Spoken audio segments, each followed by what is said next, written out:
took every brawler weak and strong in a dive test against the Brawl Arena towers to see who's actually the best at carrying the team, and this is what I got. Shelly deals solid damage with her super even without MOBA XP, but the 8,000 doesn't even compare to the 30,000 health she rips away if she's maxed out. She even beats the turret at level 15. Her level 1 self places 42nd overall and her max self 12th place. For whatever reason, upgrading herself doesn't increase Nina's Bear's health, but it does improve its damage. That combined with Hyper Bear enables Bruce to mostly carry her, as it also tanks numerous tower shots and lets Nina also crush the tower. Her level 1 gets 8th place and her maxed out gets 11th. Colt starts off strong with his supers, but the tower is quick to bring him down since he's a little too squishy. Max Colt trades off with the tower as his final bullets finish it off once he's taken down. Weak Colt gets 45th place and his strong twin gets 5th. It's in Bull's best interest to use Berserker for both of his trials since it activates at a higher HP level. He puts up a heck of a fight on either side, and when he's maxed out he nearly does 10,000 damage per attack with or without his hypercharge, and he gets 10th place while his puny side gets 23rd. Brock deals phenomenal damage, but similar to Colt, he's unable to stay alive for that long. As a result, Max Power Brock becomes the first of the brawlers to not defeat the tower in a 1v1, and he gets 39th place while newbie Brock gets 38th. Primo's big muscles allow him to tank a bunch of tower shots, and when he goes to the gym, he almost gets to survive 3 times as much attacks. However, his damage is very consistent but not necessarily high, as his max self barely leaves the tower alive. I tried like 3 times and this was his best, landing level 1 Primo in 26th and max Primo in 30th. Brawler has a huge glow up once his XP is added because his healing abilities are weak at level 1 but they outperform the tower when he's maxed. This results in the level 1 Barley leaving the tower at 99,000 health, but the maxed Barley defeats the tower while he seems to be at almost full health. This puts Puny Barley in 44th place but Burly Barley in 28th. Use code Jumbo if you like Barley. Poco genuinely has to hate these challenges because they're always about damage, but since this one's a mix of health and durability, he doesn't actually end up at the bottom of Daryl's barrel. He still only does 12,000 damage as a weakling, but he stays alive for an eternity at max level, and in the end, low Poco gets 79th place and high Poco is in 61st place. Rosa comes up next with slow-ish punches to dish out, and she remains pretty durable until her hypercharge and super each wear off. After that, she loses health much faster before ultimately losing the fight in both forms. Without XP, Rosa takes 54th place and with it, she takes 63rd. Jessie kicks off the super rares, where again her maxed out turret doesn't gain any health with the XP, but it also doesn't even get a damage buff. Because of this, her super is no different at either level, and ultimately the difference is solely based off of Jessie's ability to perform here. In the end, level 1 Jessie lands in the impressive score of 12th place, and her buffed counterpart gets 36th. Dynamite obviously does an impressive burst of damage at the start, but for artillery brawlers like him, you're most likely going to be stepping in and out of the range, or entering behind a tank, but in a direct 1v1, they both get taken down fast, with his 2 halves placing 56th and 71st. Tick faces the same thing. I tried to retarget the tower to shoot his head at least once, but aside from that, he's gone in like 3 shots on the left side, but alive long enough to do devastating damage on the right. His maxed head and hypermines do 10,000 damage apiece, but only 2 of them are able to hit directly, and that keeps the tower alive, leaving Tick's 2 trials in 84th and 44th place. 8-Bit's up next, and he's essentially built for challenges like this. He somewhat splits the damage between himself and his turret, and even at level 1 he can do devastating damage. His maxed out self of course finishes the tower's health, putting level 1 8-Bit in 4th place and max 8-Bit in 7th. Rico comes up next, and his health is the primary factor that reduces his output. His many sources of damage barely struggle to hurt the tower, but he's not around for that long, and this results in him being unable to finish it maxed out. This puts his trials in 16th and 49th place. Daryl's build makes him quite capable of dealing devastating damage to the turret, and this would only be better if you consider how easy it is to fill his super and hyper and destroy everything in his mode. Against the tower, it is no different. Daryl ends up in 32nd place without power and 17th place with it.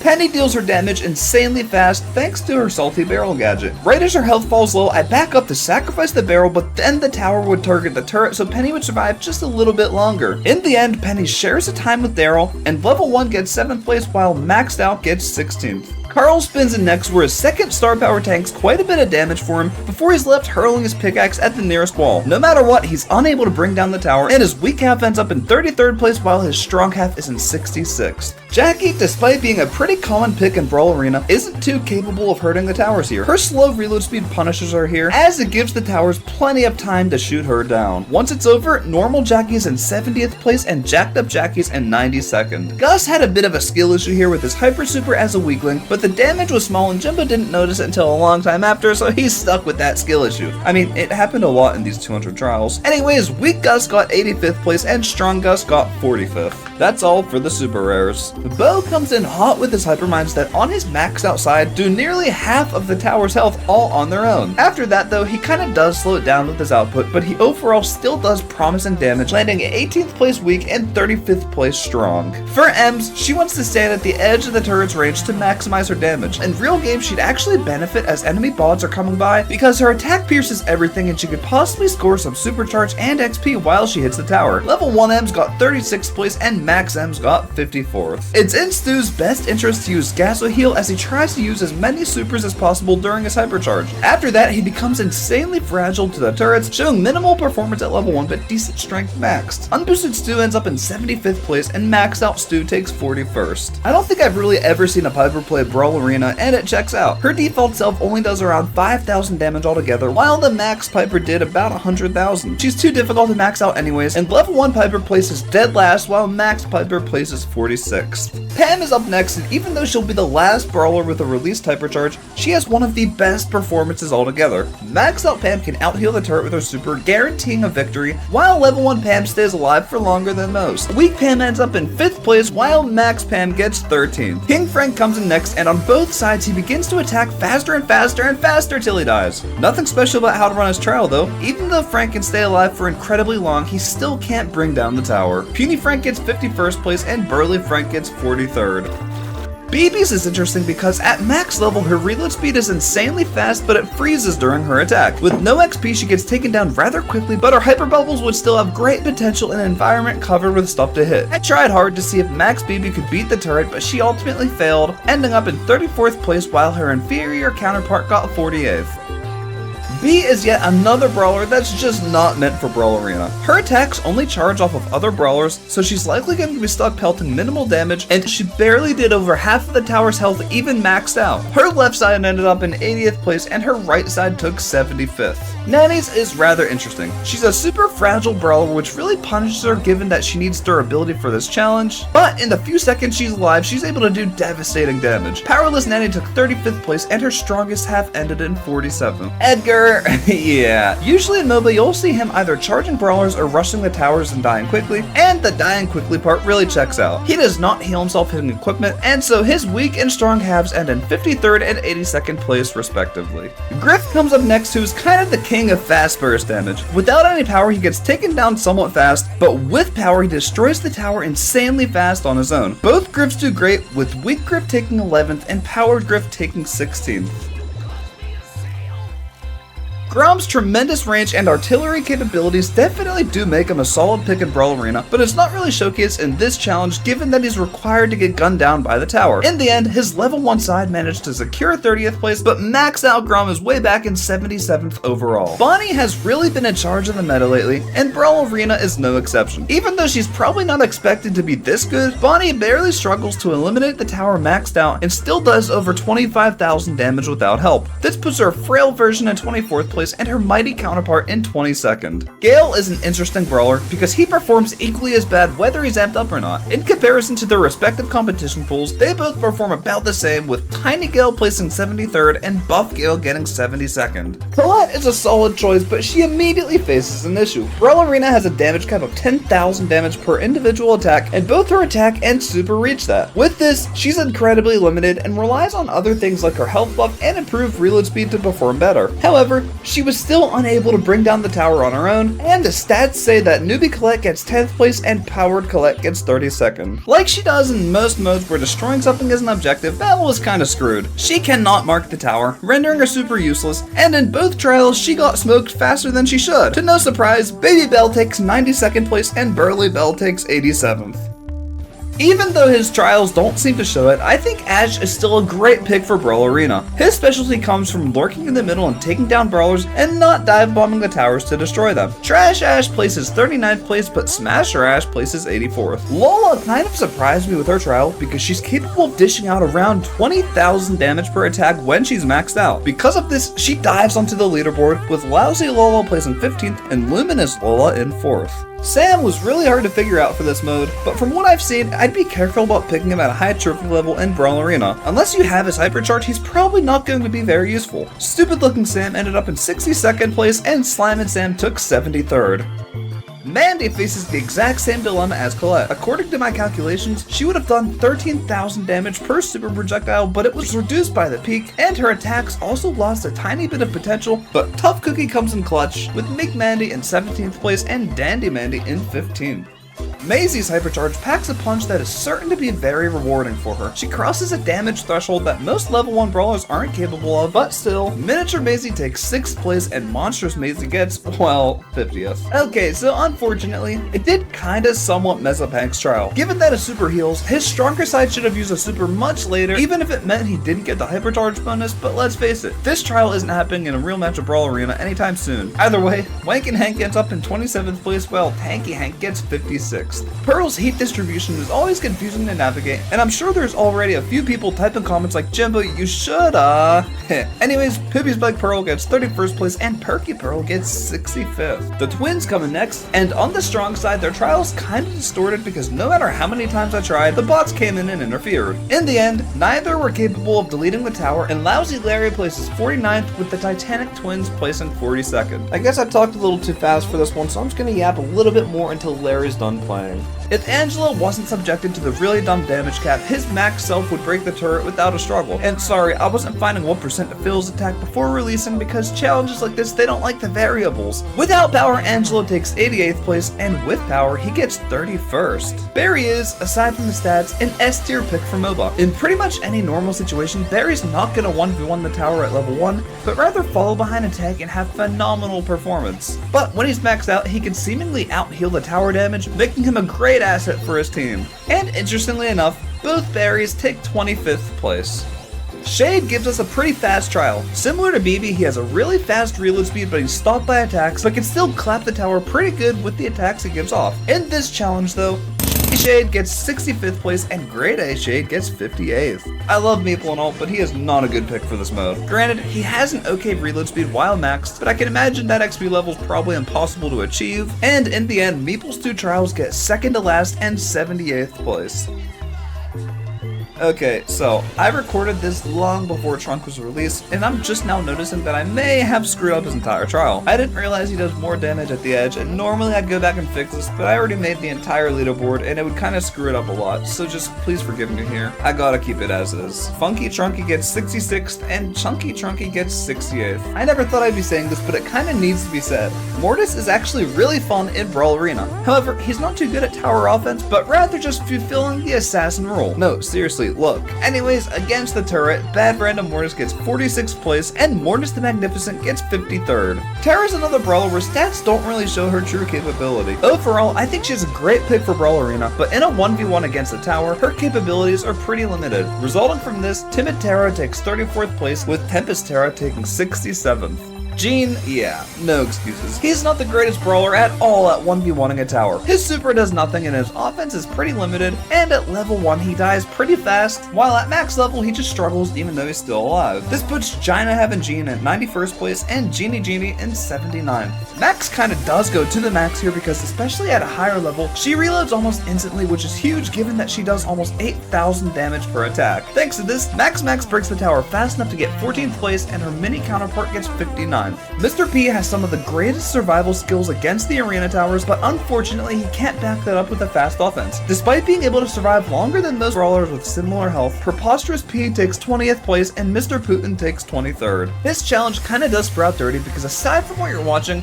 a level 1 Sprout could probably take down half of the base's health in one hypercharge. The damage stops since the tower's high. Regardless, Sapling Sprout gets 21st and Devout Sprout gets 60th. And since I have a few extra seconds to talk here, you should subscribe to stop me from falling off, please. Byron gets an insane attack speed due to his overwhelming reload buff at max level, but sadly he cannot continuously heal himself, otherwise he might have just become invincible here. In this 1v1, he does fail at destroying the tower, and baby Byron gets 74th while big boy Byron gets 57th. Squeak probably has one of the most diverse placements out of all brawlers. For some reason, the arena buffs don't seem to increase his super damage all that much, and as a result, Squishy Squeak takes 19th place, but a superior version ends up way back in 85th.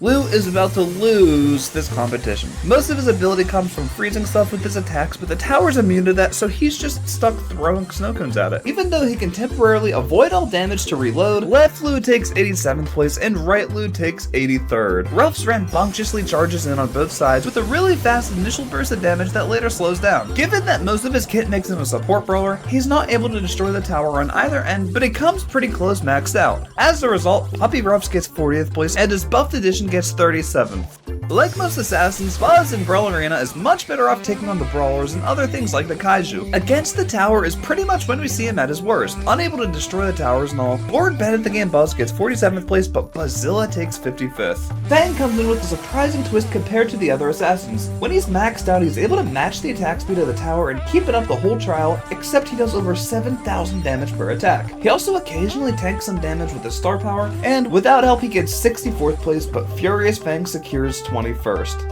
Eve, even with swarming capabilities, is really bad at fighting the tower because you'll notice that it only takes a few shots to bring her down. Her elite counterpart, though, is able to survive much longer and poison the tower more, giving Eve's two respective trials 82nd and 52nd place. Janet's is another trial I'm not too proud of, especially considering the difference of not letting her super work, but let's face it, no one's using her in Brawl Arena. Even maxed out, she's barely capable of doing any real damage to the tower, and this ends up checking out as even maxed out Janet places 89th and her junior half gets 81st. This is really sad, but Otis is not able to silence the tower with the super, so half of his kit is ineffective. Because of this, neither Otis can eliminate the tower, and ordinary Otis gets 69th place, while overpowered Otis gets 88th. Buster. Without the help of a team, his healing gadget is barely effective, and after that he's slowly but surely picked off by the arena towers. He's still able to stay alive longer than most brawlers, but what he lacks in offense sets him at a pretty low spot on the leaderboard. Busty Buster gets 71st, but Busted Buster gets 81st. Your favorite rank pick Gray is kinda in the grave for this MOBA challenge. He's not really the best choice for a 1v1 against the high health bunker, and this checks out when you see even the strongest of his finger guns failing to break it down. With this, Gimpy Gray gets 63rd place and his empowered version gets 48th.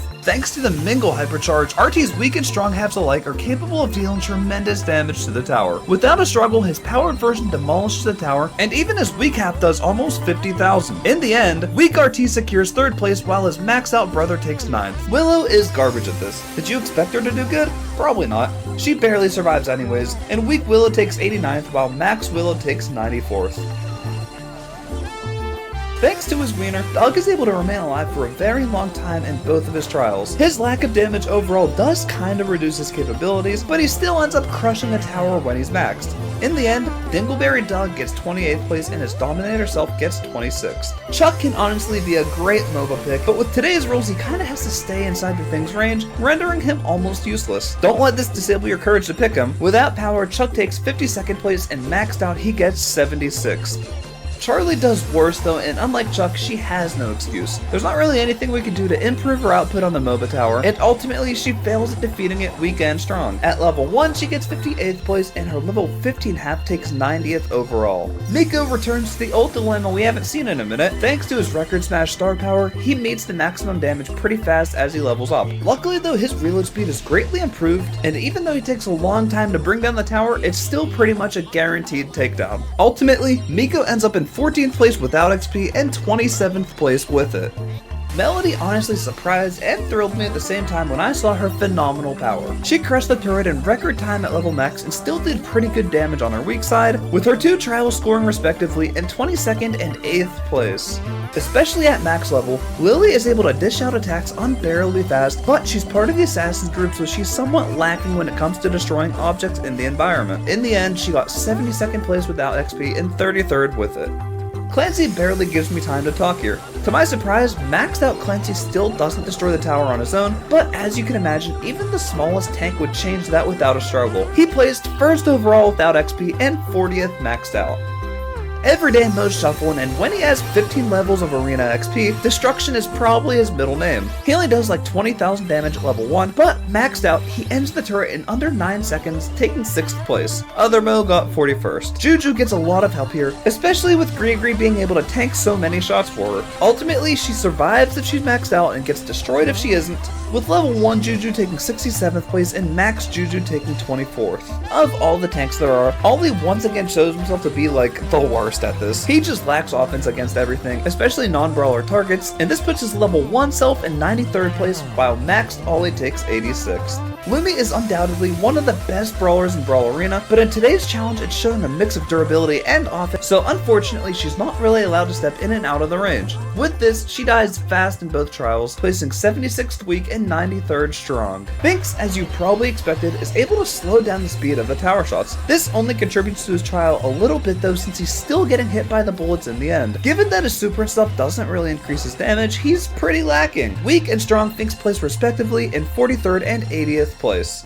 Jaeyoung is yet another guy that's just a support brawler, and this one-on-one action isn't really his thing. His level 1 self gets 90th place and his maxed out place is dead last, but I have a feeling he'll find a nice way to cope with the pin and he'll be just fine. Allie, even without being enraged, is able to find herself a great reload speed while she's maxed out, and also does some pretty solid damage. This is good because a brawler like her would be great at eliminating enemies early on and upgrading herself. In this trial, Allie places 83rd without XP, but 20th maxed out. Here's one you were probably waiting for. Meek Spike does probably how you'd expect, with a quick burst of damage and a quick death. However, when he's maxed out, most of his attacks deal 5 digits of damage, and this leads to an insanely fast takedown, placing him in 2nd place overall. His weaker self still did get 13th. A maxed out Crow's Hyper Super does about 3/4 of the tower's health on its own, leaving him to just throw a few more attacks as he finishes the job. Probably exactly how you'd expect it to be, and yes, Crow got 1st place for level 15 brawlers. As for level 0s, he was in 9th. Leon's Hyper Super would certainly keep his maxed out self alive for a really long time, but that wasn't even needed as he still broke the tower on his own. He sadly performs worse at a lower level, ending up in 55th place, but his takedown time fully leveled up gave him 19th overall. Like most controllers, Sandy is probably not someone you're going to commonly see in Brawl Arena. Even though he can fully restore his health, he doesn't have the damage output necessary to defeat the tower, and this puts him in the crummy spots of 77th and 62nd. Amber's in a similar spot here, because even though she's capable of dealing such a high amount of damage, she isn't very durable against the towers. She doesn't stand a chance at finishing the turret at max level, and she ends up in 37th and 70th place for her 2 respective trials. Meg really decided she's in no hurry to win here. At max level, her mech and body add up to a pretty huge amount of health, and this allowed her to survive long enough that she basically couldn't fail at defeating the turret, and in the end, she was the slowest brawler to destroy the tower, but she still destroyed it, so she ended up in 29th place maxed and 50th normal. Surge sadly gets no part of the environment that allows his attacks to split and deal overwhelming damage, so he's left with no choice but to hit the tower head on. Ultimately, he doesn't really come close to bringing it down, and he'll end up in 68th and 74th place. Chester is able to do insanely high damage, especially for a short-lived brawler, and at his max level, he could probably destroy the tower if his gadget gave him the right buff. He ends up in 29th place weak and 38th place strong. Cordelius is the epitome of assassins suck at fighting turrets. That thing doesn't go to the Shadow Realm, and thanks to this, he only has his attacks. This puts level 1 Cord in 78th place and maxed out Cord in 69th. Kit finally has something he's pure garbage at because he only has his claws to help him here. No broken hypercharge, no infinite healing, just pure failure. Once he's done, weak Kit takes 86th place, but burly Kit still gets 64th. Draco, solely thanks to his hypercharge, gets a much deserved leaderboard spot on both of his trials. Amazingly enough, his hyper super does 2,000 to 4,000 damage per tick, and with this, his maxed out version kills the tower the 3rd fastest, and his regular self gets 2nd place for attempts damage. Kenji's maxed out reload speed is kinda like his Wasabi power, but he's just weak against the turret aside from that. After all this, both Kenjis get taken down and placed close together, with weak Kenji in 60th and strong Kenji in 59th. In her Geisha aspect, Kaze is able to just spam attacks, but I don't really know how to say that she actually did, so I'll just let the stats place her. She gets 57th and 51st place for her levels. And finally, as a ninja, Kaze seems to struggle a bit more, especially since she doesn't appear to have a reload buff. Ultimately, this places max Kaze in 91st and weak Kaze in 61st. And there you have it. After compiling all the stats, I award the MVP of this challenge to Draco. His scores, weak and strong alike, were both surprising and phenomenal. Anyways, that's all I got.